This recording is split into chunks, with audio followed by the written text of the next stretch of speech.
Le peuple français ne s'incline pas. Le peuple français ne s'incline pas. L'immense mouvement de résistance aux oppresseurs allemands et à leurs agents français a trouvé son expression dans le Front national de lutte pour la liberté et l'indépendance de la France. Le Front national groupe tous les Français, à l'exception des traîtres et des capitulars qui font la besogne ou le jeu de l'envahisseur.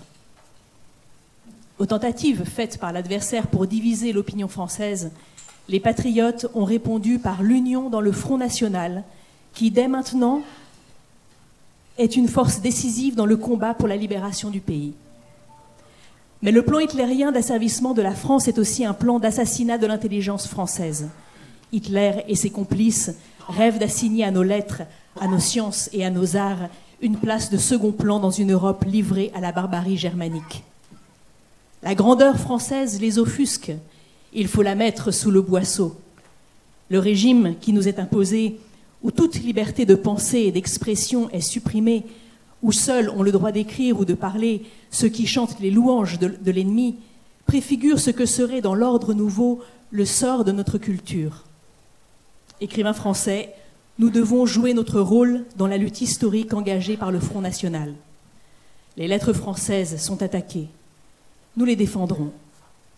Représentants de toutes les tendances et de toutes les confessions, gaullistes, communistes, démocrates, catholiques, protestants, nous sommes unis pour constituer le Front national des écrivains français.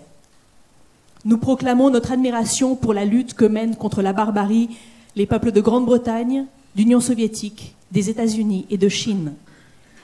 Nous proclamons notre admiration pour les victimes de la terreur organisée en France par Hitler et son valet, le gouvernement de Pétain. Nous saurons faire vivre dans la mémoire des Français les noms de ces héros. Nous sauverons par nos écrits l'honneur des lettres françaises. Nous fustigerons les traîtres vendus à l'ennemi. Nous rendrons l'air de notre France irrespirable à ces scribes de l'Allemagne. Nous défendrons les valeurs qui ont fait la gloire de notre civilisation. Nous appelons tous les écrivains français à s'unir dans le Front national pour la défense et l'illustration des lettres françaises. Aujourd'hui, les signataires de cet appel créent ce journal, Les Lettres françaises, qui est l'expression même du Front national. Les Lettres françaises sera notre instrument de combat et par sa publication, nous entendons nous intégrer à notre place d'écrivains dans la lutte à mort engagée par la nation française pour se délivrer de ses oppresseurs. Vive les peuples libres, vive la France. Jacques Decour, Manifeste du Front national des écrivains, septembre 1942, numéro 1 des Lettres françaises. C'est par ces mots que s'ouvre le premier numéro distribué des Lettres françaises. Et c'est par ce texte que je voulais commencer cette promenade en quelques textes que je vais vous proposer avec le concours de Sonia Masson, que je remercie à nouveau, dans ce journal. Une promenade extrêmement partielle, on l'imagine bien, et vous l'imaginerez aussi si vous avez la curiosité de vous aventurer dans ce qui est un petit peu l'occasion de cette rencontre, qui est qu'une anthologie, elle-même très partielle, va paraître en septembre prochain, une anthologie des lettres françaises, une anthologie qui couvre donc plus de 1600 numéros, donc vous voyez bien que forcément elle avait une dimension très partielle. Mais il s'agissait d'ouvrir par ce premier texte-là, par le texte qui est le texte fondateur de ce journal, qui est donc distribué pour la première fois en septembre 1942. Ce texte-là, de septembre 1942, quand il est distribué, il a déjà pris la blême couleur posthume, parce que Jacques Decour, l'auteur de ce texte, qui est un jeune agrégé d'allemand, a été fusillé au moment où ce texte est distribué. Il a été fusillé à exactement mon âge, c'est-à-dire 32 ans. Il a derrière lui une œuvre prometteuse de traducteur. Il a traduit Goethe pour la Pléiade, il a traduit Kleist. Il a une œuvre de romancier derrière lui. Il a déjà publié plusieurs ouvrages chez Gallimard. Il a publié bien des articles dans la NRF, la Nouvelle Revue Française, ou dans Commune, qui était la revue donc, de l'Association des écrivains et artistes révolutionnaires, dont il a même été rédacteur en chef. Quand Vichy et les nazis se partagent la France, de cours et de ces intellectuels, de ces artistes qui n'entendent pas se plier au nouveau cours des choses. Et il anime, dès 1940, une publication qui s'appelle l'Université libre, puis en 1941, une autre qui s'appelle La pensée libre. Alors évidemment, il n'est pas seul, et il côtoie dans ses tâches de grandes figures de la résistance qui connaîtront, hélas, le même destin. Vous les connaissez sans doute déjà. C'est cette figure assez incroyable d'émigré hongrois, philosophe agrégé de philosophie en France, Georges Politzer, bien sûr, et puis encore le physicien Solomon. Et donc, ces premiers travaux éditoriaux dans la résistance sont des travaux de la résistance communiste, il faut le dire clairement. L'Université libre et la pensée libre, bien que le titre soit assez large, sont des organes essentiellement communistes. Mais le brevet des lettres françaises, vous l'avez entendu dans le texte, vous avez vu même dans l'ordre des forces politiques. Il dit les gaullistes, les communistes, et même dans l'ordre des pays nommés, vous avez vu, il commence les peuples de Grande-Bretagne, d'Union soviétique, des États-Unis, de Chine. Bon. Donc c'est un projet qui se veut d'emblée beaucoup plus ample par rapport à l'Université libre ou à la pensée libre. De ce point de vue, on peut laisser la parole, je le ferai beaucoup pendant cet exposé, laisser la parole ici à Jean Blanza. Jean Blanza, c'était un proche ami de Jean Paulhan. Alors Jean Paulhan, vous le connaissez déjà, c'est effectivement l'autre fondateur des lettres françaises, le fondateur non communiste, Jean Paulhan. Jean Paulhan, c'est lui qui dirige la prestigieuse NRF, la prestigieuse Nouvelle Revue Française. Et dans les années 1960, dans les lettres françaises, eh bien Jean Blanza revient sur la création du journal.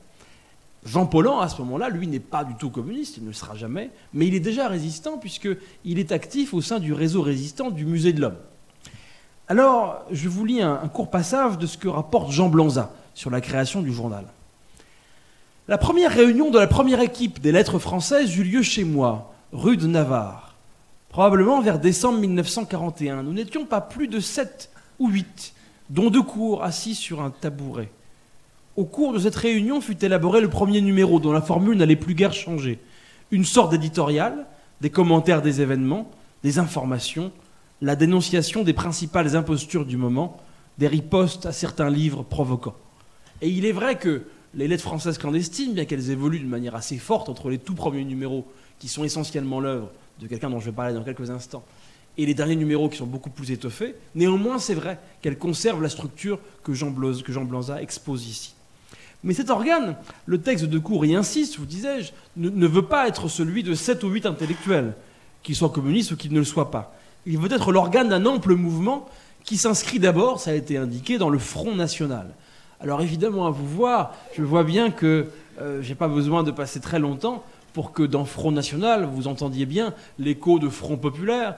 Et Thorez, déjà, dans ce mouvement, avait proposé un élargissement à ce qu'il appelait un front français, qui devient en 1941 un front national par rapport à une question nationale, avec une invasion, une occupation et la question antifasciste. Donc évidemment, ça n'a bien sûr rien à voir avec le parti qui d'ailleurs lui-même n'a plus ce nom, ce qui aidera peut-être aux clarifications pour la suite. Donc, d'abord le Front National, donc mouvement de résistance majeur, mais qui rassemble au-delà des communistes, même s'il est dirigé par des communistes. Une structure de rassemblement qui a des ramifications. Il y a le Front National des musiciens, il y a le Front National des écrivains.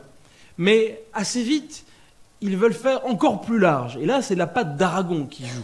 Ils veulent faire encore plus large que le Front National, qui malgré tout garde une coloration, disons, communiste, malgré tout, peut-être un peu trop forte encore par rapport au projet que nourrit notamment Aragon.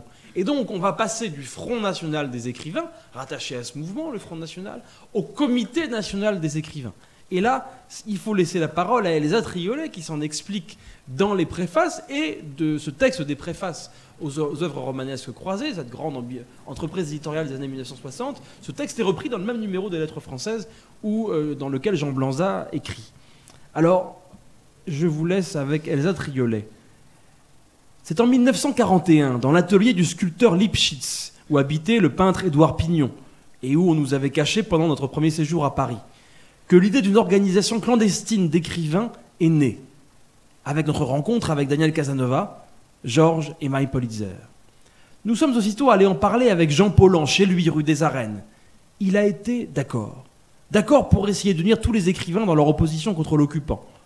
Aragon et Paulan décidèrent de tâter le terrain en premier auprès de Georges Duhamel et s'enfurent chez lui dans sa maison de campagne. Georges Duhamel avait refusé tout net.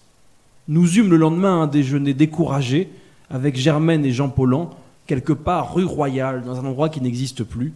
L'union se présentait mal. Et pourtant, ce premier échec avec le chroniqueur du Figaro, le membre de l'Académie française, qui est Georges Duhamel, que vous ne connaissez peut-être pas parce que les immortels ne sont pas toujours immortels, et donc néanmoins, Mauriac, qui n'était pas immortel, mais Mauriac et Blanzac, le révérend père Médieux, ont dit oui finalement à Jean Paulan. Et ils sont repartis, Elsa Triolet à Aragon dans le Midi, où ils ont créé le Comité national des écrivains pour la zone sud. Les lettres françaises seront ainsi l'organe, non pas vraiment du Front National, comme l'avait prévu et pensé Decour dans un premier temps, mais l'organe du Comité national des écrivains, avec une très large conception et un périmètre très ample, bien plus large que celui de l'Université libre ou de la Pensée libre, plus large encore, on le voit avec le nom de Mauriac tout simplement, que celui du Front National lui-même.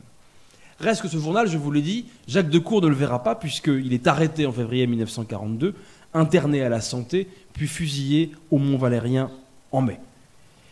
Il ne verra donc pas le premier numéro qui sort à une date très importante et très symbolique. Il sort en septembre 1942. Et septembre 1942, vous qui êtes peut-être d'une génération où on enseignait la Révolution française à l'école, ce qui va d'ailleurs revenir, il faut quand même le souligner, avec la réforme, c'est peut-être un des rares points positifs de cette réforme.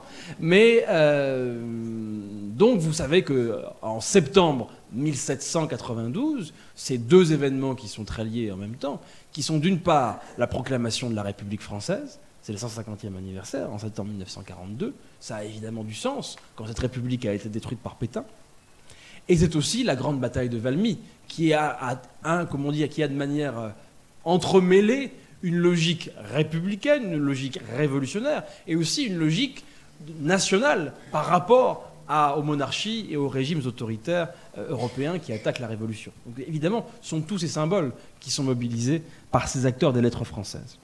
Donc l'homme des lettres françaises clandestines, ce ne sera donc pas Jacques Decour, puisqu'il est mort, ce sera Claude Morgan. Alors Claude Morgan, voilà un nom très oublié, il faut bien le dire, aujourd'hui.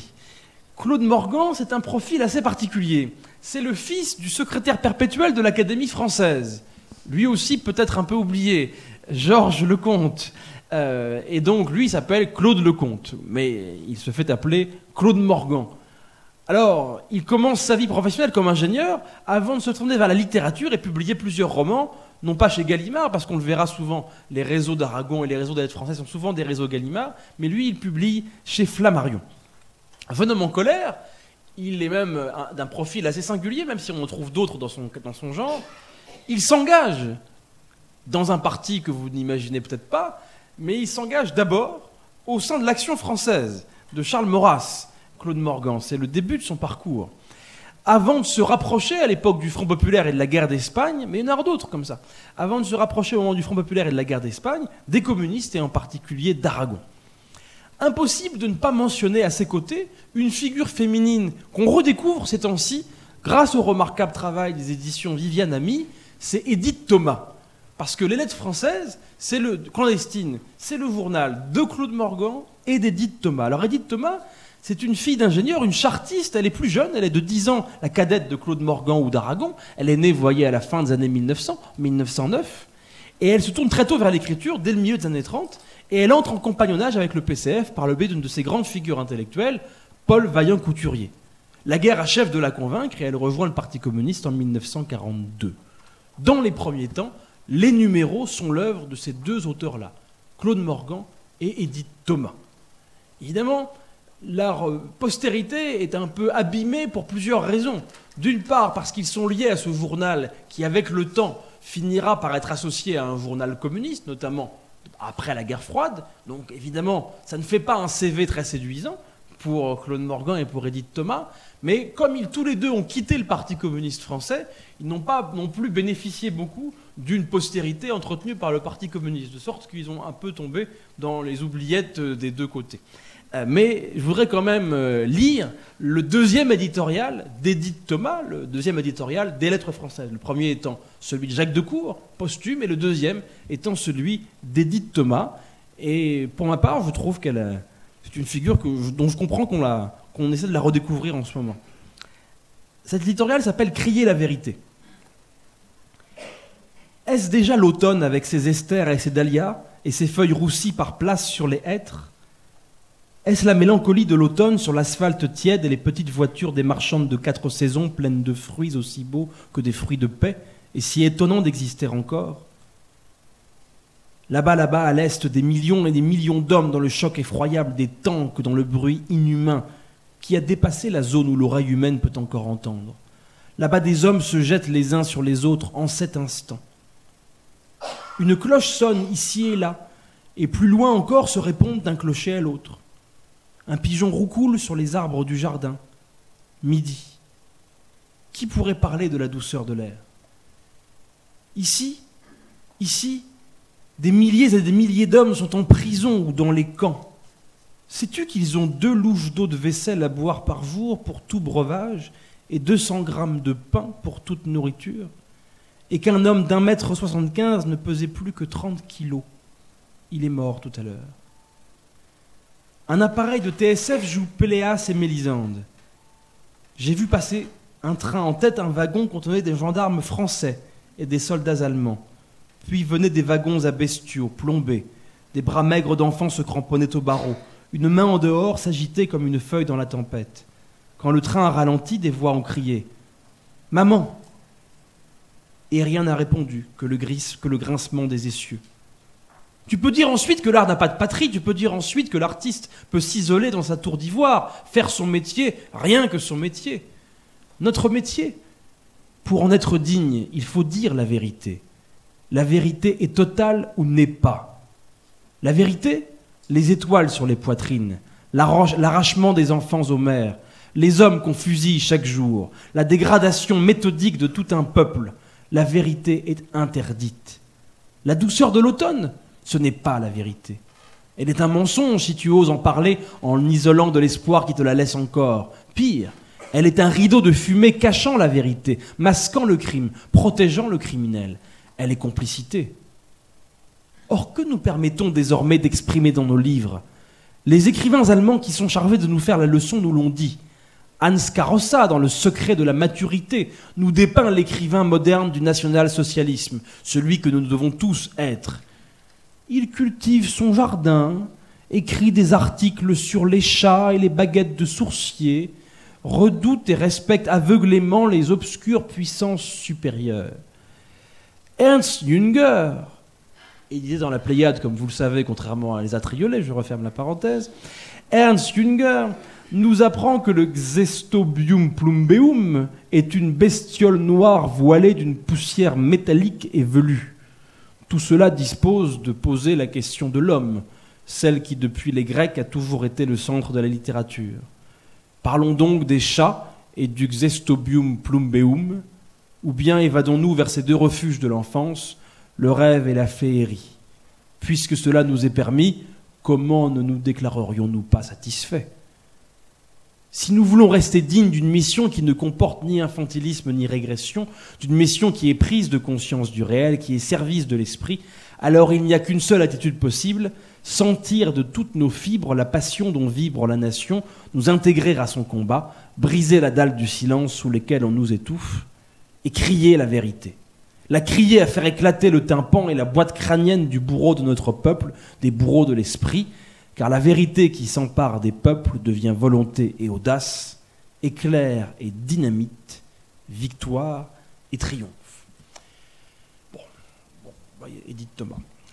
Mais les lettres françaises clandestines donnent tôt une place majeure à un genre que je n'ai pas encore cité. Là, on a parlé d'une écriture polémique, une écriture comme celle du manifeste au départ, c'est un manifeste, celui de Jacques Decour, ou une écriture comme celle-ci.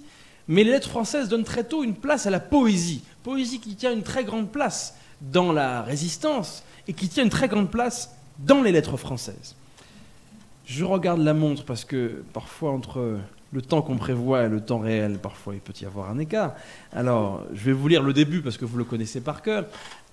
C'est dans les lettres françaises que Paul Éluard, dans le numéro 5, en janvier 1943, Paul Éluard, qui est une figure très importante des lettres françaises clandestines, peut-être plus même encore qu'Aragon, il joue vraiment un rôle très important pour les lettres françaises clandestines. C'est dans ce journal qu'il écrit le poème « Courage », que vous connaissez sans doute, et donc je ne vais vous lire que les premiers vers, que vous connaissez déjà. On pourrait presque le faire ensemble. Hein. Paris a froid, Paris a faim, Paris ne mange plus de marrons dans la rue, Paris a mis de vieux vêtements de vieille, Paris dort tout debout, sans air, dans le métro. J'avais prévu de le lire intégralement, mais je ne le fais pas. Mais vous vous rappelez la fin, hein, quand même, je vous le lis. Les meilleurs d'entre nous sont morts pour nous, et voici que leur sang retrouve notre cœur. Et c'est de nouveau le matin, un matin de Paris, la pointe de la délivrance, l'espace du printemps naissant, la force idiote a le dessous. Ces esclaves, vos ennemis, s'ils ont compris, s'ils sont capables de comprendre, vont se lever. Vous vous rappelez, ça finit comme ça, par cet appel-là. Courage, c'est le titre du poème. À la Libération, donc, puisqu'il faut quand même que j'avance, à la Libération, le Comité national des écrivains et les lettres françaises connaissent évidemment leur apogée. Et ce même Georges Duhamel, par exemple, tout juste élu secrétaire perpétuel de l'Académie française, qui avait refusé de rejoindre l'aventure, rejoint le Comité national des écrivains avec un certain courage a posteriori. Sartre y écrit comme Mauriac, le socialiste Jean Guéhenno comme le chrétien Jacques Maritain. Donc là, la perspective qui avait présidé à la création des lettres françaises pendant la guerre, d'un large rassemblement, se poursuit à la Libération, et même s'amplifie d'une certaine manière. Mais les polémiques ne tardent pas à naître. Je passe évidemment sur celles que vous connaissez, c'est-à-dire le sort qu'on doit réserver aux écrivains qui ont collaboré et qui créent de premiers remous. Et puis plus encore, ce sont les vents de la guerre froide qui soufflent très fort, qui soufflent même très fort à l'intérieur même du Parti communiste français. Alors, j'ai quelques scrupules à repasser sur ces chemins si empruntés, mais en même temps, c'est un peu un passage obligé. Puis si jamais il y avait une personne qui ne le connaissait pas dans la salle, comme ça au moins elle le saura. Quant aux autres, bon, ça vous rappellera des souvenirs bien connus. C'est l'expérience évidemment que vit Aragon en 1953. Lorsque tout juste nommé directeur du journal, puisque Claude Morgan a été débarqué avec un peu de rapidité, il en garde une amertume assez grande, ce qui sera le cas de la plupart des rédacteurs en chef des lettres françaises, qui en général gardent, quand ils évoquent les lettres françaises, ça s'est mal fini dans les deux cas, tout ça pour Pierre Dex, parce qu'on en reparlera plus tard. Le journal disparaît en 1972 et il en garde évidemment une amertume très grande. Et c'est le cas aussi pour Claude Morgan en 1953, qui est débarqué dans une revue revue des pays socialistes. C'est quand même plutôt... Mais ce soir, qui était le journal d'Aragon, le journal quotidien d'Aragon, s'arrête en 1953. Donc Claude Morgan, est débarqué un peu plus loin. Bien. Donc en 1953, Aragon devient le directeur des lettres françaises, ce qui n'était pas le cas jusqu'à présent. Je le précise parce qu'en général, on associe les lettres françaises à Aragon. Mais ça n'est vrai que partiellement. Et la coïncidence fait qu'il arrive à la tête des lettres françaises quelques jours avant un événement de résonance mondiale, qui est le décès de Joseph Staline, le 5 mars 1953. Et là, il faut dire un mot aussi de ce qu'est le journal, les lettres françaises. C'est un journal qui donne une grande place à la poésie, au roman, mais c'est un journal qui donne aussi une grande place aux arts graphiques, aux arts plastiques. Depuis longtemps, pour plusieurs raisons. D'une part, parce que les lettres françaises, avec la guerre froide et les difficultés financières, vont finir par absorber toute une série de publications qui ont été créées dans l'élan de la Libération, qui est un moment d'efflorescence en matière de presse. Donc il y avait l'Écran français, qui était le grand journal du cinéma animé par Georges Sadoul, qui va fusionner à l'intérieur des lettres françaises. Et puis il y avait diverses publications artistiques, d'ailleurs Aragon s'en occupait, comme tous les arts, et Aragon va donc gérer ces pages des lettres françaises qui sont tous les arts. Et dans les lettres françaises, bien que son nom soit les lettres françaises, en réalité il y a souvent de belles reproductions de tableaux à l'occasion d'expositions, voire souvent également des œuvres inédites créées spécifiquement pour ce journal. Et c'est ce qui advient en 1953 lorsque Aragon sollicite pardon, pas Staline, bien sûr, sollicite Picasso, voilà, vous connaissez la chanson par cœur, sollicite Picasso pour réaliser ce qu'il n'avait jamais fait jusqu'alors, un portrait de Staline. Picasso avait fait un portrait d'Henri Martin, évidemment. Picasso avait fait un portrait de Maurice Thorez. Picasso qui a adhéré au Parti communiste à la Libération, hein, comme on va à La Fontaine, n'est-ce pas? On connaît la formule. Mais, et Marcel Cachin, le directeur de l'Humanité, reçoit l'adhésion. Et là, pour la première fois, parce que ça faisait jaser aussi le fait qu'il n'ait jamais fait de portrait de Staline. Pourquoi ne fait-il pas de portrait de Staline? Est-ce qu'il ne serait pas en désaccord secret? Bon. Aragon obtient un beau coup, si je puis dire. Il obtient un beau coup, d'ailleurs dans tous les sens du terme, ça fera l'objet des débats, un portrait de Staline par Picasso, qu'il publie évidemment en première page du journal. Bien. Sauf que le portrait n'est pas accueilli avec des remerciements nombreux pour Aragon et pour Picasso, puisque vous avez peut-être en tête à quoi ressemble ce portrait, qui ne vous a peut-être pas choqué beaucoup, mais qui est un Staline jeune. Hein, il y a eu le jeune Marx, ça c'est un peu le jeune Staline peut-être, je ne sais pas. Donc un Staline jeune, avec un peu féminin d'une certaine manière, avec un cou assez prolongé, bon, et qui évidemment contraste par rapport aux figures plus sérieuses du père ou du même petit des peuples. Donc évidemment il y a cet effet de contraste qui est là. En plus il y a des rivalités entre peintres. On a dans les archives d'Aragon qui sont déposées à la Bibliothèque nationale, puisqu'au Moulin nous avons les ouvrages de la Bibliothèque d'Aragon, mais les archives d'Aragon sont à la Bibliothèque nationale. Et quand on regarde ce fond, eh bien, qu'est-ce qu'on y voit? On y a les lettres qu'Aragon a reçues, soit directement, soit indirectement, et il y a aussi une transcription d'appels téléphoniques qu'il a reçus. Et il reçoit un appel de Fernand Léger, qui lui dit « Bon, c'est pas terrible tout ça, hein, voilà. » Mais ça relève aussi un petit peu des rivalités qui pouvaient exister entre Fernand Léger et Picasso. Mais ça reste tout à fait cordial. C'est évidemment très différent pour ce qui est d'un certain nombre de personnalités politiques. Par exemple, le secrétaire fédéral de la Haute-Garonne du Parti communiste français, membre du comité central, Jean Liante, écrit donc au secrétariat du Parti communiste, donc pas à Aragon, mais le secrétariat du Parti communiste, avec diligence, donne une copie du message à Aragon.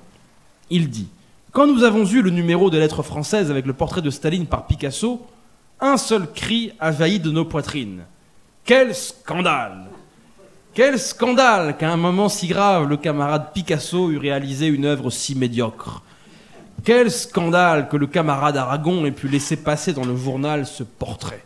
J'ai promis aux camarades de saisir de ce scandale la direction du parti pour que de pareils faits ne se renouvellent plus. » Bien, on a d'autres lettres du même type. C'est que, en l'absence de Maurice Thorez, le secrétaire général du Parti communiste français, ami d'Aragon, le secrétariat du PCF, emmené par Auguste Lecoeur, proche par ailleurs du peintre André Fougeron, envisage un autre cours, politique et esthétique. Et le secrétariat se fend d'un communiqué condamnant l'œuvre de Picasso, et j'allais dire surtout sa publication par le journal d'Aragon, Les Lettres françaises. Ce communiqué est publié dans l'Humanité du 18 mars, sachant que les Lettres françaises avec le portrait incriminé dataient du 12.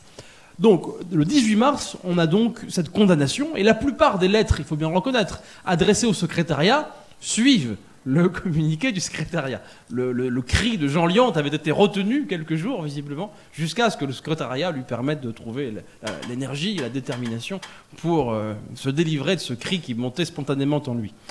Donc, voilà pour cette première affaire. Ce communiqué, publié donc dans l'Humanité du 18 mars, communiqué qui date du 17 mars, est imposé par le parti pour qu'il soit publié dans les Lettres françaises, le numéro suivant, le numéro du 19 mars, puisqu'à ce moment-là, les Lettres françaises sont un hebdomadaire. Et donc, vous avez en bas des Lettres françaises, qui sont évidemment les grands journaux de l'époque, très grand format, un petit encadré, avec un liseré noir, presque comme un faire-part de décès, sur un portrait de Staline. Et là, vous avez donc la reprise du communiqué que je vous ai résumé, que j'avais prévu de vous lire, mais que je ne vous lirai pas. Je vous lis un petit passage quand même, parce que je vais être trop juste sinon. Je vous lis un petit passage quand même du numéro suivant, le 26 mars. Dans le numéro du 26 mars, il y a une anthologie, là encore, si je puis dire, des remarques négatives qui ont été adressées par rapport à ce portrait de Staline. Parmi ces remarques, il y a celle du peintre André Fougeron, qui a été un peu en pointe dans la critique. Il dit « Je vous écris pour vous faire connaître ma tristesse devant le dessin de notre camarade Picasso paru en première page du récent numéro des Lettres françaises représentant soi-disant le grand Staline. Avec d'autres camarades peintres, je connais nos difficultés pour nous placer sur la ligne constante de notre parti pour la littérature et l'art. La direction de notre parti sait combien les justes critiques qu'elle formule sont parfois dans nos disciplines intellectuelles diversement appréciées, et non sans que quelques mouvements d'humeur ne se manifestent parfois. Mais il faut poser une question. Est-ce possible d'attendre de tous nos camarades qu'ils fassent l'effort nécessaire demandé d'une part, si d'autre part, en permettant la publication d'un tel dessin, sans que le fait soit relevé, on laisse croire qu'après tout, puisqu'il ne s'agit que d'un dessin ou d'une peinture à la rigueur, ça n'a pas beaucoup d'importance.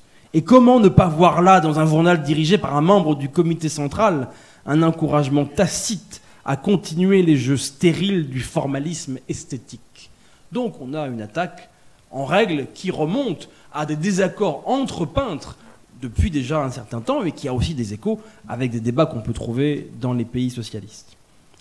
Sauf que l'histoire ne s'arrête pas là. L'histoire continue. Et le 9 avril 1953, Aragon livre un grand article dans les Lettres françaises, annoncé à plusieurs reprises dans les semaines qui précèdent, qui clôt cette polémique d'une manière qu'on n'aurait peut-être pas prévue au moment où Fougeron écrit cela. Cet article s'appelle « À haute voix » et il dit la chose suivante. Habitué de toute ma vie à regarder un dessin de Picasso, par exemple, en fonction de l'œuvre de Picasso, j'ai perdu de vue le lecteur qui regarderait cela sans se préoccuper du trait, de la technique. C'est là mon erreur. Je l'ai payé très chèrement, je l'ai reconnu, je la reconnais encore. Et c'est pour cela que j'ai voulu donner des explications à ceux qui en ont eu de la peine. Mais une chose est d'être malheureux de ce que Staline vient de mourir, une autre est d'utiliser ce fait comme une occasion pour régler divers comptes qui n'ont rien à voir avec lui. Et après, toute la batterie aragonienne est de retour. Donc en fait, ça ressemble, disons qu'on attendrait une autocritique, et en réalité c'est une contre-attaque. Une contre-attaque qui est faite là, et qui va se prolonger l'année suivante, avec même une attaque virulente contre Fougeron. Il faut dire halte là au camarade Fougeron, et effectivement, ce sera halte là pour le camarade Fougeron. Qu'est-ce qui s'est passé entre-temps? Diverses choses. Parmi ces choses, le retour de Maurice Thorez, qui était soigné en Union soviétique, qui revient à cette occasion, et qui s'empresse de poser aux côtés de Picasso et d'Aragon, photographie qui est publiée dans l'Humanité du lendemain, ce qui, d'un seul coup, peut-être réfrène le cri de Jean Liante et de quelques autres qui trouvent peut-être le scandale moins scandaleux. Donc, ainsi va les aventures de la guerre froide qui sont parfois un peu difficiles. Je vais sauter de très beaux passages du texte d'Aragon parce que ça devient déraisonnable, mais à l'occasion, si vous avez la possibilité, c'est un beau texte. Notamment, il y a un passage où il critique. Oh, allez, je vous le lis, tant pis, on arrêtera sur la fin. Un petit passage que je vous lis. Donc, il y a des sous-titres qui sont mis dans le journal qui sont « Où nos intellectuels ont-ils la tête ?» Alors, je vous lis ce petit passage.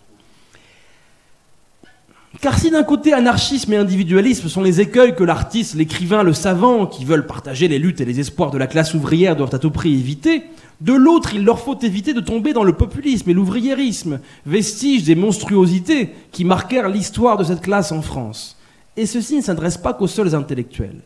Dirais-je par exemple à Paul R. du 13e arrondissement. On a les noms parce qu'on a les lettres, mais bon, paix à son âme. Il doit être décédé, j'imagine. À Paul R., qui est justement l'un de ceux à qui je m'adressais en premier, et dont je disais que la plainte est juste, même si les mots de la plainte ne le sont pas. Dirais-je à Paul R. que lorsqu'il écrit « Mais où nos intellectuels ont-ils la tête ?» Il me faut bien relever cette expression. Chers camarades, nos intellectuels, entre guillemets, ont comme tout le monde la tête sur leurs épaules. Ce n'est pas la situation anatomique de la tête qui fait la différence entre les intellectuels et les manuels. Il y a des intellectuels qui ne sont pas nos intellectuels et qui se servent de cette tête pour justifier les guerres, les bas salaires des travailleurs. Mais nos intellectuels sont caractérisés par le fait que même mécontents d'eux, vous les désignez en disant qu'ils sont nos intellectuels. Et une erreur que j'ai commise, moi, Aragon, ne vous autorise aucunement à parler d'eux n'importe comment. Parce que l'erreur d'un horticulteur ne fait pas la honte des horticulteurs, et qu'il y a des ouvriers qui sont contre la politique, sans, je pense, que vous ou moi puissions admettre que la classe ouvrière, en conséquence, doit être aussitôt tenue pour responsable de ce fait, n'est-ce pas ? Cher camarade Paul R., méfiez-vous de l'ouvriérisme. Il est l'ennemi des ouvriers. Il est votre. Il est notre ennemi. Donc, c'est pas une autocritique, vous voyez, très autocritique. Bon, alors, je prolonge un peu. En vous disant que malgré la violence de la guerre froide, Aragon n'aura quand même de cesse d'œuvrer à conserver aux lettres françaises cette large ouverture dans l'esprit qui présida à leur création, et il trouvera souvent dans Maurice Thorez un appui sur ce domaine.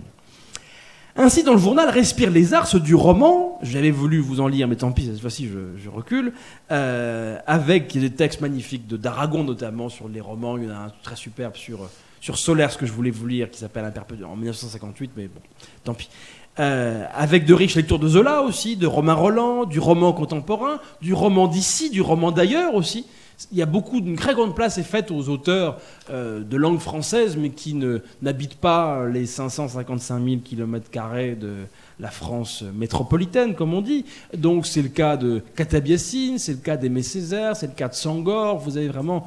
et puis même de la littérature qui n'est pas de langue française au départ, qui joue un rôle important. N'oubliez pas que Aragon crée lui-même chez Gallimard une collection sur les littératures soviétiques au pluriel, et dans lequel il donne une place importante aux auteurs de diverses langues de ces pays, mais pas seulement. Bien. Alors, comme j'ai beaucoup parlé et que nous sommes à deux, et là, vous n'y couperez pas, je voudrais aussi donner un peu la parole au théâtre. Parce que dans les lettres françaises, il y a une grande place pour le roman, pour la poésie, pour le cinéma, mais il y a aussi une très grande place qui est faite pour le théâtre. Et là, nous avons une très belle rencontre au sommet quand même, avec, excusez du peu, Adamov, Roger Planchon, René Alliot.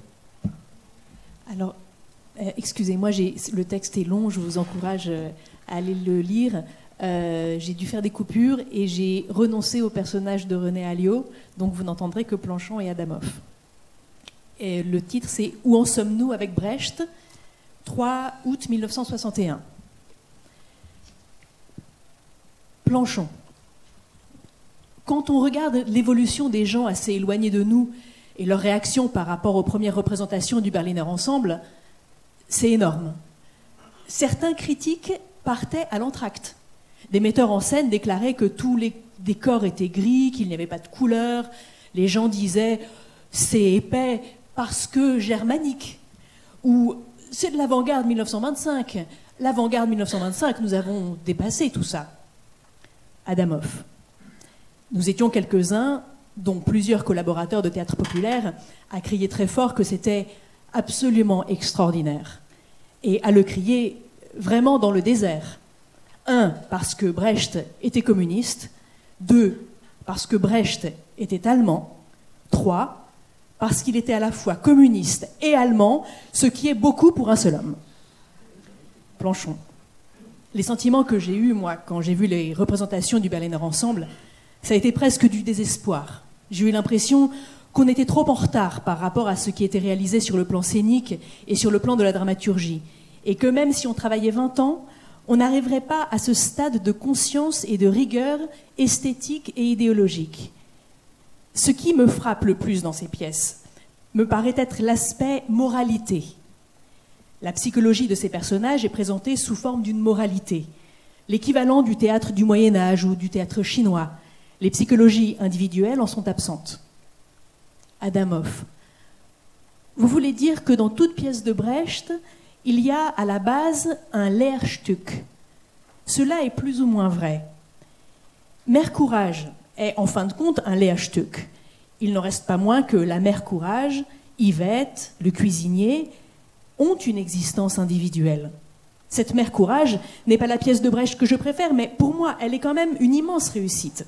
Parce que là, justement, l'existence des vies individuelles n'est pas sacrifiée au profit de l'enseignement. Il y a une chose qui m'ennuie terriblement. Il y a, par exemple, aujourd'hui, le jugement des officiers factieux. On sait comment les choses se passent. Et je me dis, quelle merveilleuse pièce ce serait. Et aussitôt, je me dis, merde alors, il y a le jugement dans l'exception et la règle. Et continuellement, à chaque événement qui se passe, on se dit « mais il faudrait démonter ce mécanisme-là ». Et on se souvient d'une pièce de Brecht où ce mécanisme a été démonté. Car ce qu'il y a d'extraordinaire dans le théâtre de Brecht, c'est qu'il a trouvé les mécanismes constants d'un système quand même provisoire, qui est le capitalisme. Et trouvant les constantes, il a trouvé l'art du même coup. Planchon. Je sais maintenant que pour faire une bonne mise en scène, il est important, ça paraît tellement élémentaire que je n'ose plus le dire, mais je pense que ça ne l'était pas il y a quelques années. Il est important d'avoir une connaissance profonde des choses, un regard sur le monde. Je dirais que quand je fais une mise en scène, je m'engage totalement. Il suffit de lire, par exemple, un livre qui est apparu en 43-44, qui s'appelait « Propos sur la mise en scène », pour voir combien tous les gens qui travaillaient à cette époque-là étaient éloignés de ces problèmes. C'était un livre collectif. Eh bien, tous en restaient au don, au talent, au goût, etc. Il me semble qu'on ne peut pas faire une mise en scène, qu'on ne peut pas donner une indication à un acteur, qu'on ne peut pas régler un mouvement sur le plateau, sans savoir que ça engage des problèmes aussi grands et aussi simples que, par exemple, la liberté. Adamov. Le regard sur le monde, c'est ça qui est important. Or, ce regard sur le monde, il peut presque se résumer, si on regarde bien l'œuvre de Brecht, en une seule formule, la dénonciation de l'idéalisme. Autrement dit, ce qui fait la grandeur des pièces de Brecht, ce qui leur donne leur caractère dur, indiscutable, c'est cette constante mise au point intellectuelle. Pourquoi aimons-nous Arturo Ui ? Pour des tas de raisons. Parce que Brecht y dénonce Hitler, le fascisme, évidemment. Mais nous aimons surtout Arturo Ui parce que Brecht, dans Arturo Ui, s'est servi d'un certain vers shakespearien qu'il connaissait bien en Allemagne et qu'il dénonce ainsi un certain romantisme, un certain idéalisme qui existait depuis Fichte et même bien avant Fichte.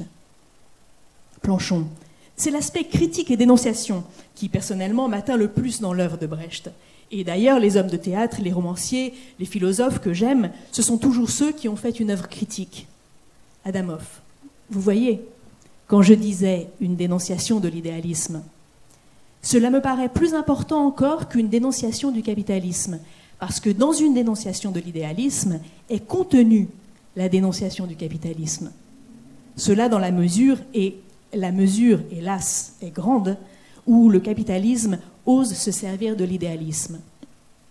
Si je pense à la bonne âme de Sichuan, je pense à cette espèce de trouvaille extraordinaire de Chen Te se transformant en son cousin. Ce cousin, c'est en quelque sorte le personnage dont on ne peut pas se passer dans une société, disons capitaliste, dans une société où la bonté est impossible. Eh bien, ce qui m'éblouit dans Brecht, c'est la simultanéité des choses, la trouvaille poétique. Dans La bonne âme de Sichuan, la femme se transformant en son cousin. Et en même temps, l'histoire des petites relations, car si on n'a pas de relations, si on n'a pas de répondant, le petit magasin de tabac ne marchera pas. Autrement dit, l'immense écart et le rapprochement subi entre une observation aiguë de la réalité de tous les jours et tout à coup la trouvaille qui fait que les choses décollent. Ce qu'il y a d'embêtant quand on parle de Brecht, c'est qu'il faudrait, si on était honnête et documenté, il faudrait à tout prix parler de l'expressionnisme allemand. Et il faudrait aussi parler du retentissement qu'a eu en Allemagne la révolution russe. Je crois, autrement dit, qu'on ne peut pas vraiment parler de Brecht sans parler de ce qui s'est passé en Allemagne, disons, depuis l'assassinat de Rosa Luxembourg et de Karl Liebknecht. Impossible de ne pas parler de politique. Impossible de ne pas parler de l'Allemagne de cette époque-là. Impossible de ne pas parler du théâtre yiddish, du théâtre chinois et de toutes les anciennes traditions. Autrement dit, il faut parler de toutes ces choses qui, à un moment donné, se sont retrouvées dans l'œuvre d'un homme. Merci. Donc vous voyez, je saute beaucoup de choses que j'avais imprudemment laissées pour vous dire juste que, vous voyez, dans ce journal, je pense que les extraits, j'ai quand même voulu d'abord qu'on donne de la place au texte, les extraits disent bien cette richesse, cette exigence, cette profusion aussi, cette qualité et cette ouverture du journal.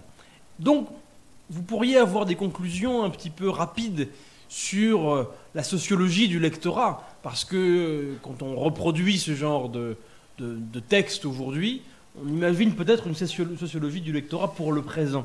Mais ce qui est intéressant quand on regarde cette période, c'est que cette sociologie n'est peut-être pas exactement celle qu'on pourrait imaginer aujourd'hui. Et pour cela, je vais encore utiliser les archives, mais très rapidement, les archives d'Aragon à la Bibliothèque nationale, justement sur l'affaire du portrait, et où vous avez un certain Jean de Foulois qui lui écrit le 15 mars 1953. « Je suis un ouvrier, menuisier et ébéniste, et ma main est plus habile à manier le rabot que la plume. Je délaisse cependant l'un pour l'autre, car il me semble avoir quelque chose à vous dire. Je suis un vieil habitué des lettres françaises, et c'est pour moi un honneur. Sans votre journal, bien des problèmes culturels me seraient étrangers, et bien des perspectives ne seraient pas aussi claires en mon cerveau. » Et il continue après, il explique sur Picasso. Et c'est pour lui qu'Aragon répond. Quand il dit à un moment, oui, il y a des gens qui ont été blessés, mais nanana. Mais il y a plusieurs lettres comme ça qui lui sont adressées à lui, non pas au secrétariat du Parti communiste, non pas après la communiqué du secrétariat, mais qui sont adressées spontanément. Et qui lui disent, je comprends pas trop, mais expliquez-moi, quoi, parce que si vous l'avez publié, c'est que ça doit être bien, quoi. En gros, mais moi, bon.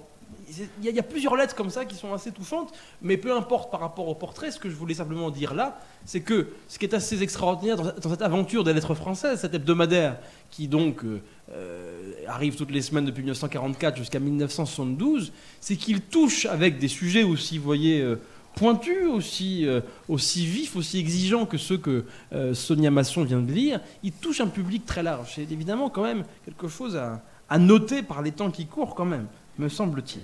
Alors je saute sur mille et une choses. On va sauter sur la Tchécoslovaquie, sur tout ça. Vous connaissez de toute façon tout ça par cœur. Vous savez que les lettres françaises s'arrêtent en 1972 essentiellement parce que le journal s'est beaucoup investi pour défendre le printemps de Prague, cette expérience socialiste qui se voulait sortir du modèle soviétique tel que Brejnev l'avait refermé. Et donc les abonnements dans les pays socialistes sont arrêtés et l'équilibre économique global des lettres françaises s'en trouve fragilisé, sans compter qu'en France même, les publications de cette nature disparaissent. Il y a un texte que vous connaissez tous a priori qui clôt de manière évidemment déchirante et magnifique et terrible cette épopée, c'est la valse des adieux, donc texte d'Aragon. Mais puisque le journal a une suite, je voulais quand même ne pas sacrifier ça. Et après, je laisse la parole au dictionnaire. C'est que ce journal disparaît en 1972, mais il a agrévé autour de lui, parmi ses lecteurs, mais aussi parmi ses rédacteurs, il a agrévé autour de lui un nombre important de jeunes rédacteurs. Parce qu'une des spécificités de ce journal, c'est que très tôt, il donne une grande place, non pas simplement aux amis d'Aragon qui vieillissent avec lui, mais aussi aux nouvelles générations, et notamment aux générations montantes. C'est vrai de beaucoup de gens, je vous ai parlé tout à l'heure de Solaire, etc. C'est vrai aussi de Jean Rista.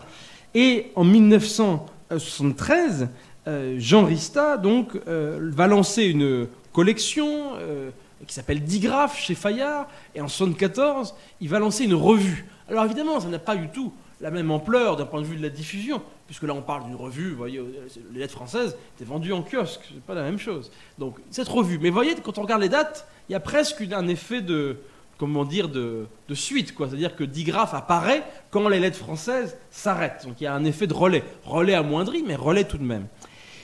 Et puis Jean Rista, donc le poète, l'héritier d'Aragon, même s'il lance Digraphe du vivant d'Aragon, eh bien, en 1989, Aragon étant décédé depuis 1982, va ressusciter cette ambition des lettres françaises qui s'était éteinte, voilà, en 1972, et il recrée les lettres françaises d'abord comme supplément à Digraphe, cette revue, puis en les remettant en kiosque, en les reproposant comme un journal magazine proposé par le journal.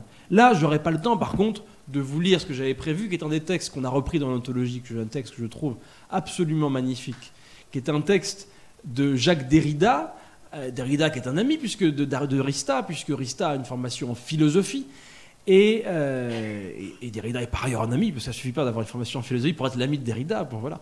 Mais Derrida est donc un ami de Jean Rista, et il écrit à plusieurs reprises dans les lettres françaises ressuscitées, 1989, comme beaucoup de gens qu'on n'imagine pas. Il y a Umberto Eco, Michel Houellebecq, enfin voilà, il y a beaucoup de gens qui écrivent dans ces lettres françaises, qui ne sont pas des sous-lettres françaises du tout, les lettres françaises de 89-93. Et donc Derrida, il y publie notamment l'éloge funèbre qu'il prononce à l'occasion des obsèques de Louis Althusser. Alors évidemment, si vous avez une culture assez fine du monde artistique et idéologique communiste, a priori c'est pas évident, parce que s'il y a bien deux grandes personnalités idéologiques du Parti communiste français qui ne sont pas d'accord, c'est bien Althusser et Aragon, même s'ils ont tous les deux les mêmes initiales, mais c'est à peu près tout, et la même carte dans la poche. Donc, pourtant, le Rista publie cet éloge magnifique de Derrida sur Althusser, et Althusser aura une place assez importante dans les lettres françaises, alors même qu'il est évidemment un peu le pestiféré à cette époque-là, depuis évidemment, comme vous le savez, qu'à quelques centaines de mètres d'ici, il a malencontreux, enfin je ne sais pas, en tout cas il a tué sa femme. Bien. Donc évidemment, à travers cet épisode-là, c'était aussi une manière de délégitimer tout son apport propre. Donc je passe les, vous voyez, très nombreuses pages que j'avais réservées sur cette affaire pour arriver à la fin et arriver directement à Sonia. Parce que les lettres françaises vont mourir une deuxième fois. Évidemment parce que lancer une grande entreprise éditoriale en 1989, certes au début de l'année 1989, évidemment ça ne manquait pas de panache, mais ça s'est révélé assez vite difficile à tenir d'un point de vue économique, dans un monde qui évidemment entre dans la fin de l'histoire, si je puis dire. Hein. Bon.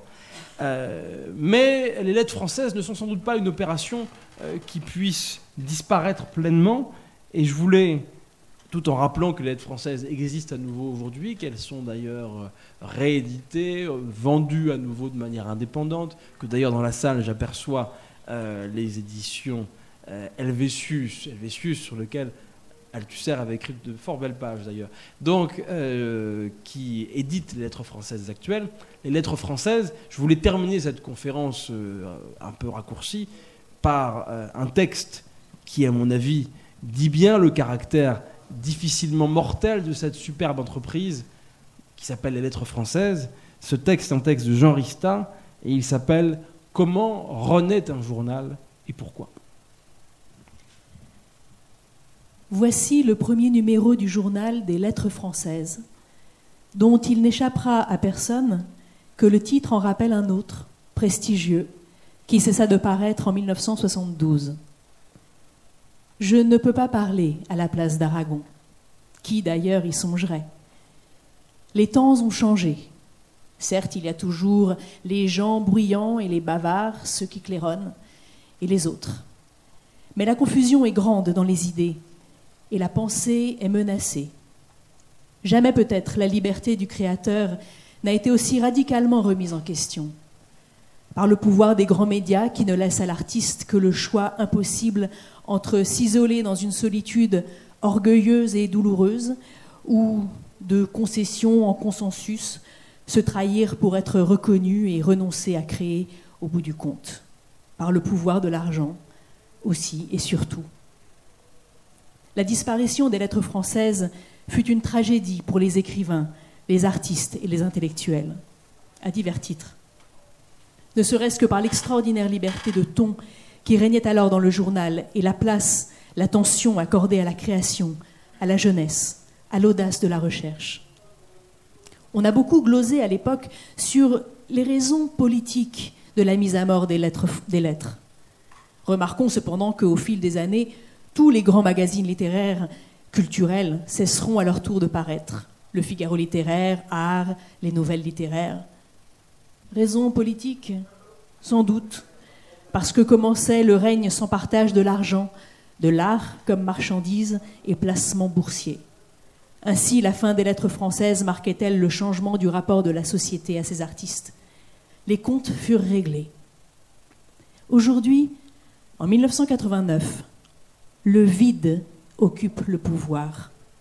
Et que dire de l'impéritie de la critique, de la bêtise et de l'indifférence triomphante ? Ah, misère de ce temps.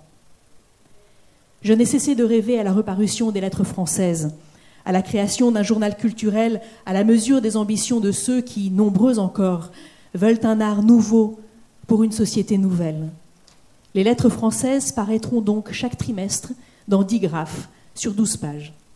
Il faut comprendre cette publication comme une protestation dont la charge symbolique est évidente, mais aussi comme la volonté de quelques-uns de ne pas mourir étouffés. Nous donnerons la parole aux créateurs et tenterons de briser le consensus béat du monde intellectuel. Pour l'instant, nous n'avons naturellement pas les moyens d'assurer une périodicité hebdomadaire, mais peut-être un jour viendra, couleur d'orange. J'écris ce texte, moi aussi, par ce bel automne doux, où l'on a envie de marcher sa nuit, de laisser ce peuple de cabaret manger ses gratinés ou des moules avec des airs de masque. J'écris pour prendre date, pour ne pas renoncer, pour mourir debout s'il nous faut mourir. Je ne suis pas seul. Jean Rista, octobre 1989. Et je vous remercie.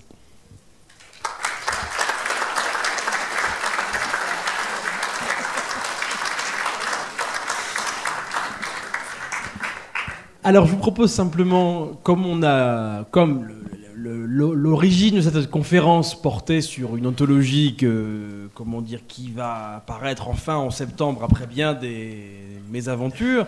D'ailleurs, vous pouvez laisser vos noms si vous voulez être tenu au courant où il y a des possibilités de préachat. Mais entre-temps, il y a eu un ouvrage qui apparu, lui, déjà. Et donc, quand même, comme maison Elsa Triolet Aragon, il nous fallait rendre compte, parce que c'est un ouvrage de grande importance, de grand volume et de grande importance, c'est le dictionnaire Aragon, qui vient de paraître aux éditions Honoré Champion. Et donc, Josette Pintueles nous a fait le grand plaisir de bien vouloir venir le présenter. Je vais donc lui laisser, nous allons, si tu en es d'accord, lui laisser la place pour que Josette Pintueles présente le dictionnaire Aragon. Et si vous en avez le courage, eh bien, vous pourrez nous poser des questions et nous tâcherons des questions, des objections, des remarques, tout ce que vous voulez, et nous tâcherons d'y répondre autant que possible. Voilà, merci à vous et Josette.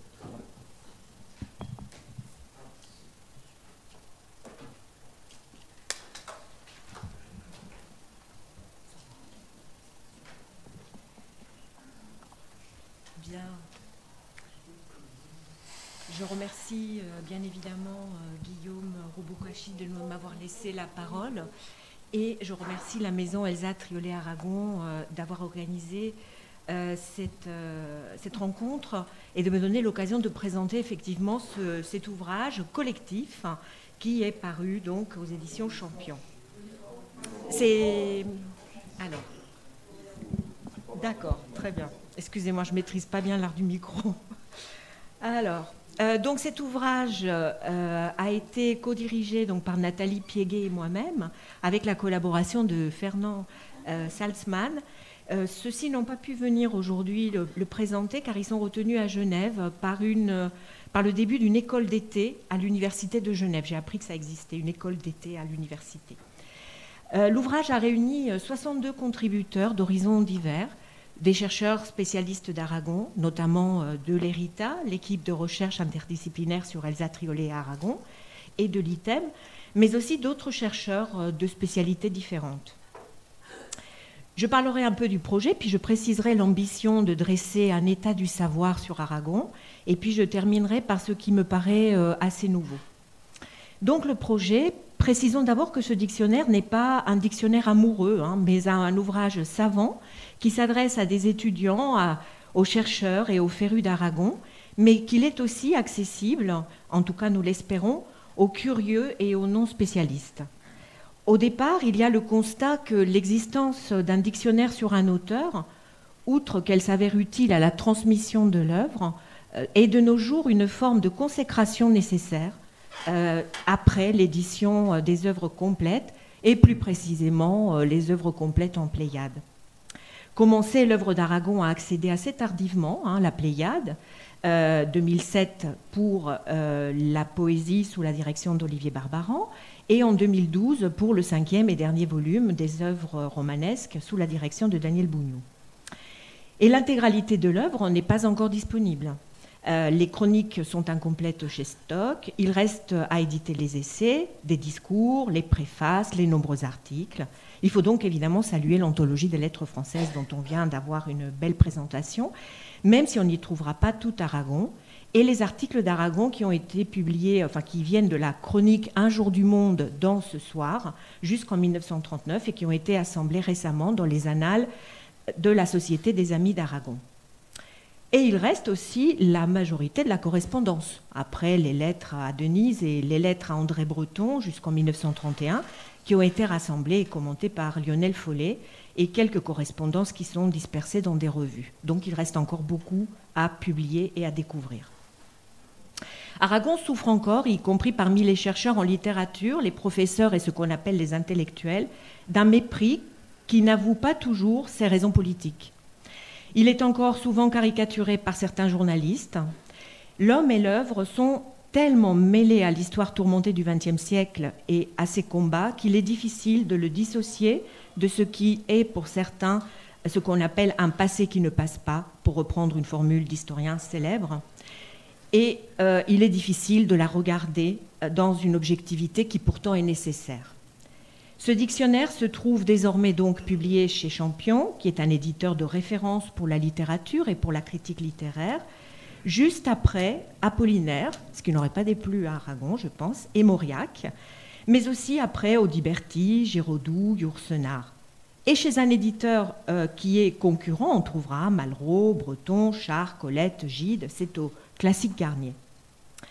On peut sourire de cette mode, de cette forme de consécration des auteurs, et Aragon lui-même, je pense, se serait amusé, comme il l'a fait au seuil de son œuvre poétique, au moment de rassembler ses œuvres complètes et de les commenter longuement en 1974, du fait que l'on trouve éditées des œuvres complètes d'écrivains mineurs ayant trempé dans la collaboration.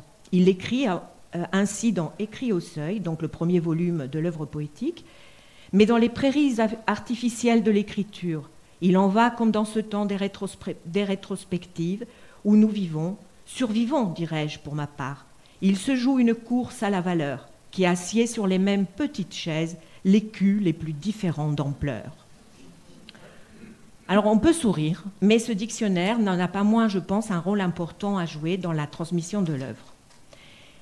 Et donc, je parlerai de l'ambition qui a présidé à ce projet. Donc, évidemment, dès qu'on essaie de saisir l'œuvre d'Aragon dans sa diversité, d'embrasser la pluralité de ses formes, puisqu'Aragon a pratiqué tous les genres littéraires et magistralement, même un peu le théâtre, et qu'il les a sans doute croisés entre eux. Et ces nombreux champs d'intervention, politiques, littéraires, mais aussi la presse, on vient d'en entendre parler, l'édition, les discours, les écrits sur l'art, on est évidemment en proie au vertige.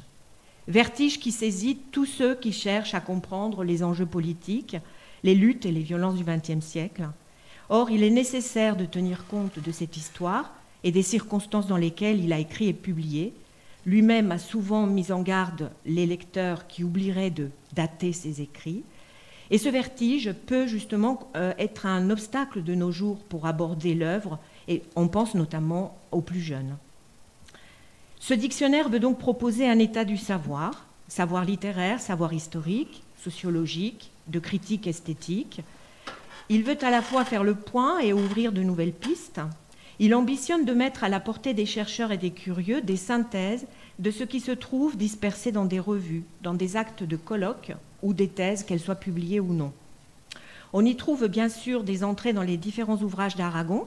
À cet égard, il est difficile d'éviter une part de redondance, puisque le dictionnaire doit pouvoir être consulté ponctuellement pour rechercher une référence, pour une ou pour plusieurs notices. Naturellement, il compte aussi les entrées à partir des noms de personnes, la famille, les amis, les grandes figures de son temps, les gens qu'il a fréquentés ou les grandes figures de la tradition qu'il a admirées, les artistes sur lesquels il a écrit, etc.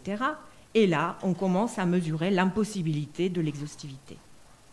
Surtout, le lecteur y trouvera des entrées vers des notions qui sont indispensables. Pour le versant littérature, je citerai automatisme, surréalisme, réalisme, romantisme, mais aussi littérature courtoise, baroque. Pour le versant histoire, des moments historiques qui ont été marquants, les années 36, 56, 68, qui sont quand même essentiels, les grands conflits de son temps, les guerres mondiales, la guerre du Rif, la guerre d'Espagne, la guerre froide. Sans oublier des questions politiques, évidemment, les liens avec le Parti communiste, le comité d'Argenteuil, le stalinisme, et les plus polémiques, comme l'affaire Lysenko. Ceux qui travaillent en littérature comparée, par exemple, devraient y trouver des points d'appui. Le dictionnaire essaie de rendre compte des rapports d'Aragon aux auteurs et artistes du monde entier, qu'ils soient des contemporains ou non. Cette dimension internationale n'est pas encore totalement étudiée, comme le montre la parution récente d'un numéro de recherche croisée, le numéro 16, qui avait été préparé par l'ERITA, et qui a bien montré la richesse de ce corpus. On trouve par exemple dans le dictionnaire une entrée traduction sur Aragon traducteur, une entrée monde arabe, l'Allemagne, Italie, Espagne et les littératures soviétiques dont Guillaume a parlé tout à l'heure. Il nous a semblé très important aussi de croiser les disciplines et les sensibilités afin de rendre compte de la complexité de cette œuvre. Parmi les auteurs des plus de 450 notices, on trouve à la fois des spécialistes de littérature française, de littérature comparée, des historiens qui n'ont pas tous la même approche, et ceci pourra peut-être susciter quelques débats. Des historiens de l'art aussi, évidemment, des historiens de l'édition et des sociologues. Pour enrichir et décloisonner les approches, nous tenions à des couples ou à des ensembles d'entrées qui peuvent d'abord paraître redondants, mais cela mérite, je pense, qu'on y regarde de plus près. Ainsi, on trouvera à la fois journalisme et journal, théâtre et théâtralité, féminin et féminisme, avenir et futur. Sans oublier, évidemment, c'était nécessaire, le binôme Elsa Triolet pour rendre justice à la différence entre le mythe d'Elsa et la femme réelle. Évidemment, notre enthousiasme de départ a été un peu tempéré par les exigences de l'éditeur. Obtenir 2 tomes, c'est-à-dire un peu plus de 1000 pages, n'a pas été une évidence. Il a fallu procéder à des choix qui ne sont pas toujours faciles à faire et nécessairement demeurent subjectifs. Pour alléger le dictionnaire et ne pas être redondant avec d'autres ouvrages, par exemple, avec des thèses, nous avons établi une bibliographie qui est très sélective. Mais nous renvoyons aux outils bibliographiques remarquables qui existent par ailleurs, et je pense notamment au remarquable travail de la Société belge des Amis d'Aragon, qui est en ligne, après le travail qu'avait fait l'érudit Wolfgang Babylas sur un site qui maintenant malheureusement est clos. Quelques nouveautés, en tout cas à mes yeux, et j'espère que vous partagerez un petit peu cet avis. Donc un tel projet évidemment se doit d'apporter du nouveau. Et Aragon lui-même a souvent été un précurseur. Il a mis en valeur des sujets qui ont semblé mineurs de son temps, mais qui sont devenus plus tard des objets de recherche. Par exemple, les cafés, ou Charlot, le cinéma, les collages, les passages de Paris, pour ne s'en tenir que la période surréaliste et aux paysans de Paris. Il a aussi été à l'origine de théories qui sont très fécondes sur la création littéraire, et qui sont parfois devenus de véritables tartes à la crème, comme la notion de mentir vrai, dans la célèbre nouvelle que vous connaissez tous, qui a été publiée en 1964 et qui porte ce titre, ou dans l'article des Lettres françaises qui porte le titre « Les clés », ou encore la notion aussi très féconde pour comprendre la création littéraire, la notion d'incipit. Il l'avait mise en valeur dans son essai sur sa propre écriture en 1969, « Je n'ai jamais appris à écrire » ou les incipits. Il a ainsi participé à la naissance de la génétique littéraire, et on sait qu'en léguant ses manuscrits et ceux d'Elsa Triolet à la nation française, il a été l'un des premiers à constituer ce fonds des manuscrits modernes du CNRS qui se trouve entreposé à la Bibliothèque nationale de France. Cependant, Aragon refusait de se présenter comme critique de littérature ou d'art, parce qu'il se méfiait des étiquettes et des prétentions théoriques.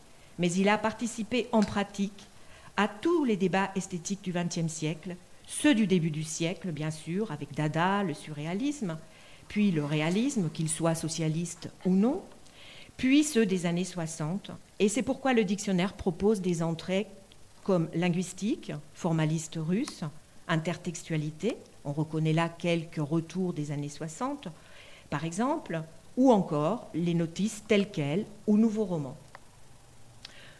On trouve donc parmi les entrées non seulement beaucoup d'ismes, mais aussi des mots-clés, des concepts qui sont importants dans son œuvre, tout un vocabulaire que les lecteurs d'Aragon reconnaissent très bien, comme par exemple les mots contrebande, bordel, anomalie, falin, parenthèse, miroir, sileps, vertige, mais aussi d'autres notions qui caractérisent sa pratique de l'écriture et que les recherches récentes ont mises en valeur, comme par exemple la notion de croisement, celle de dérive ou celle de préface.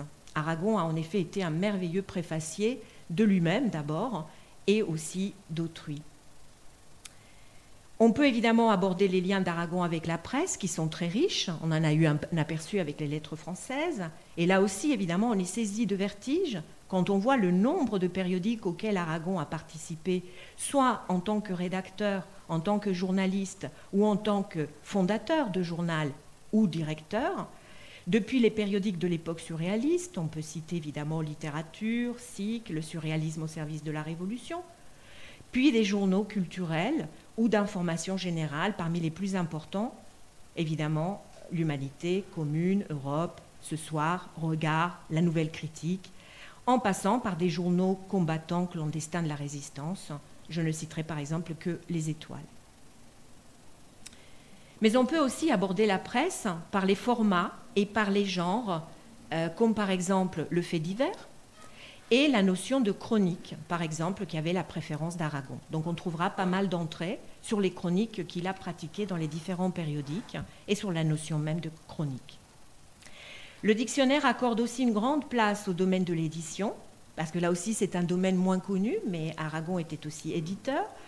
Les rapports entre Aragon et les divers éditeurs, évidemment, ils sont présents, que ce soit Gallimard, de Noël, Skira, Segers, mais également les éditions qu'Aragon a contribué à créer ou qu'il a dirigées, comme par exemple la Bibliothèque française, ou les éditeurs français réunis, ou encore une fois la collection littérature soviétique qu'il a dirigée chez Gallimard. Les apports du dictionnaire se trouvent aussi dans le domaine de l'art, la peinture, bien sûr. Aragon avait dit à la fin vers la fin, que la lumière était, la peinture, était la lumière de sa vie. Et donc on trouvera un écho donc, de ces rapports avec des peintres, évidemment, comme Courbet, Picasso, Matisse, bien sûr, mais aussi avec l'art soviétique.